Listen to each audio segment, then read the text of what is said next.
3.15 இருக்கக்கூடிய second sum இந்த ஷார்ட்ஸில் பார்க்கலாம். கொஷினில் ஒரு கிராஃப் தான் வரைய சொல்லியிருக்காங்க. XY = 24ன்னு கொடுத்துருக்காங்க.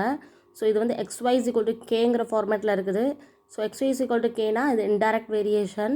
ஸோ நம்ம என்ன பண்ணலாம்னா XYக்கு நம்மளாவே ஒரு டேட்டா சப்மிட் பண்ணணும். ஸோ X = 1 2 3 4 5ன்னு சொல்லி நம்மளாவே எடுத்துகிட்டு Y கண்டுபிடிக்க என்ன பண்ணலாம்?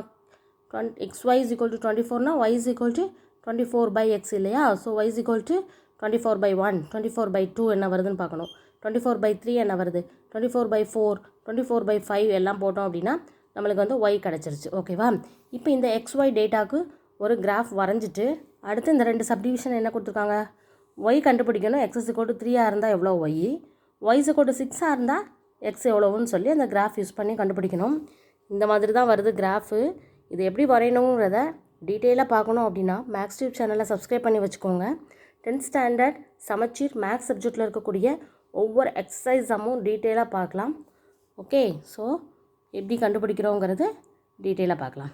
எக்ஸுக்கு 3 இருந்தால் ஒய் எவ்வளவு, Y = 6 இருந்தால் எக்ஸ் எவ்வளவு, இதுதான் இந்த question. By using the graph நம்ம கண்டுபிடிக்கணும். ஓகேவா? தேங்க்யூ.